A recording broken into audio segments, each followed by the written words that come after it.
Apa yang kamu lakukan saat cinta yang kamu perjuangkan sepenuh hati justru menjadi luka terdalam dalam hidupmu? Aku pernah percaya bahwa cinta bisa bertahan menghadapi segalanya. Tapi ternyata, cinta juga bisa pergi tanpa pamit. Kisah ini bukan sekadar tentang cinta dan pengkhianatan, tapi tentang seorang wanita yang kehilangan segalanya dan akhirnya memilih menyelamatkan dirinya sendiri. Namanya Laras. Dan ini kisahnya, kisah tentang cinta yang harus dilepaskan demi bisa mencintai diri sendiri. Aku ingin percaya bahwa cinta bisa bertahan di segala hal, bahwa ketika kita mengikat janji, kita akan setia sampai akhir. Tapi apa yang terjadi ketika satu janji itu hancur, bahkan sebelum kita menyadarinya? Aku Laras, seorang wanita yang percaya bahwa cinta bisa mengatasi segalanya. Ketika aku bertemu Adit, aku merasa menemukan belahan jiwa yang tepat. Dia adalah arsitek muda yang penuh semangat, dan aku seorang penulis. Kami bertemu di sebuah kafe kecil, dan sejak itu, hidupku berubah. Adit adalah segala-galanya bagiku. Dia penuh perhatian, selalu membawa bunga di setiap kencan, dan tidak pernah lelah membuatku merasa seperti wanita yang paling istimewa di dunia. Kami menikah setelah 2 tahun berpacaran. Semua orang mengatakan kami pasangan yang sempurna, dan aku percaya itu.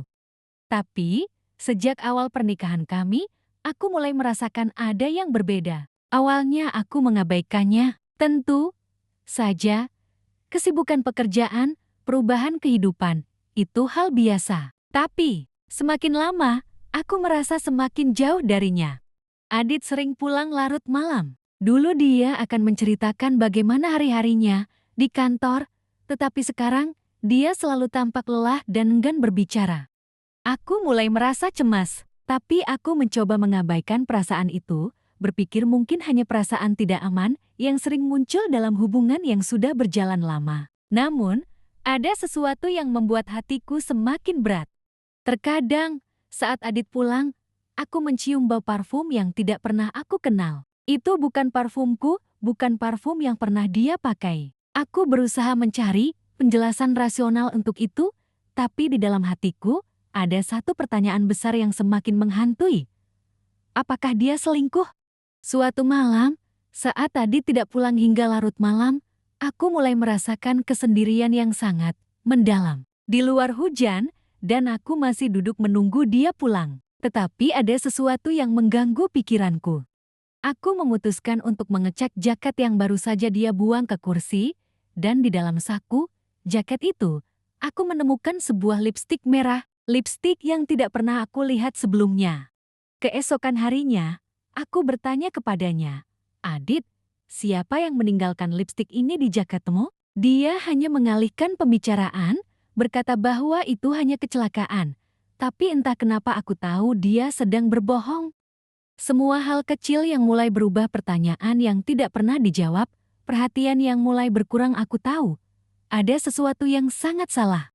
Aku tidak bisa lagi mengabaikannya. Aku menyewa detektif untuk mencari tahu. 3 hari kemudian, aku mendapat foto-foto Adit bersama seorang wanita yang sangat dekat dengannya. Mereka sedang makan malam, tertawa bersama di restoran yang pernah kami datangi. Mereka berpegangan tangan. Tidak ada yang salah dengan wanita itu, tapi yang membuat hatiku hancur adalah kenyataan bahwa wanita itu bukan aku. Aku merasa seperti dunia ini runtuh. Aku tidak bisa berhenti menangis. Sakitnya begitu dalam, tapi aku tetap berusaha tetap tenang. Aku memutuskan untuk menghadapi Adit, tidak dengan kemarahan, tetapi dengan pertanyaan sederhana. Kenapa, Adit? Kenapa kamu melakukan ini padaku? Adit tidak menjawab, hanya diam. Aku bisa melihat rasa bersalah di matanya.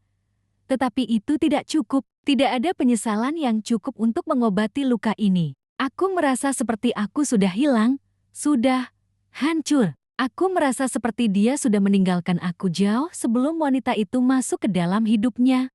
Aku ingin pergi, aku ingin mengakhiri semuanya. Tapi aku merasa takut, takut sendiri, takut sendirian tanpa Adit. Aku bertahan, meskipun setiap hari aku merasa semakin tercekik.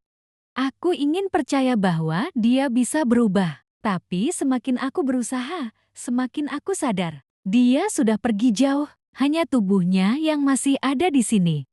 Kami mencoba konseling, tetapi itu hanya menambah kebingunganku. Adit berjanji akan berubah, berjanji akan kembali menjadi pria yang dulu. Aku mencoba mempercayainya.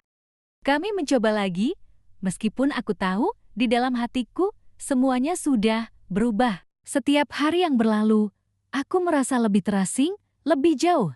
Dan saat aku hamil, aku berpikir mungkin ini adalah cara Tuhan memberiku harapan, memberiku kesempatan untuk memperbaiki semuanya. Tapi aku tidak pernah menduga bahwa kenyataan akan semakin menghancurkan aku.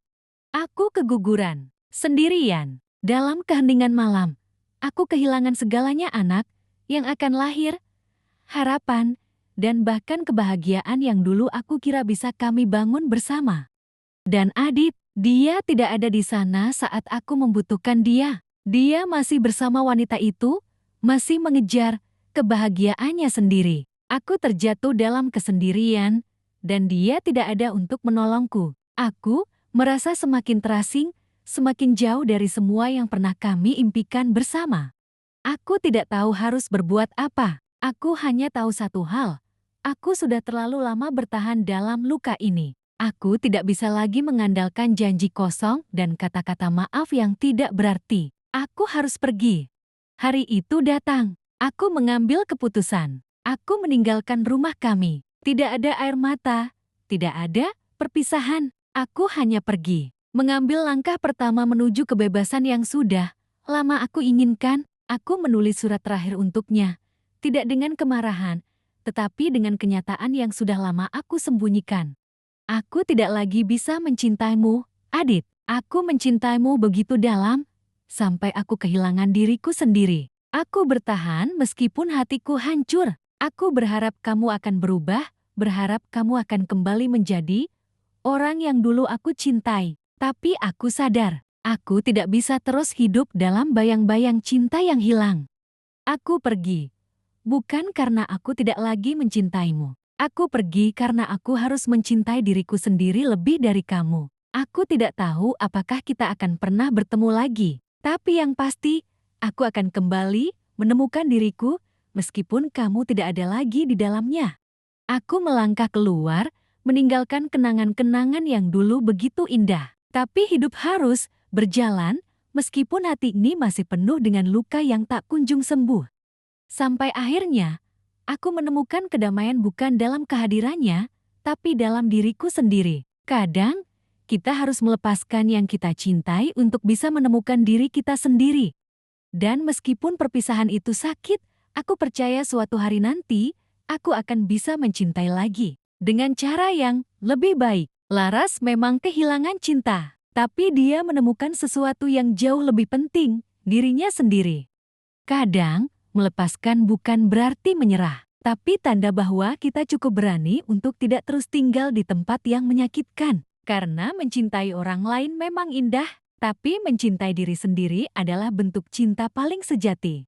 Jika kamu pernah merasa sendirian, jika kamu sedang terluka, ingatlah, kamu berhak bahagia, kamu layak dicintai, dan kamu kuat untuk bangkit. Jangan takut melepaskan. Demi menemukan dirimu yang utuh. Jangan lupa like, subscribe, dan aktifkan lonceng karena kisah nyata penuh luka dan harapan akan terus hadir di channel ini.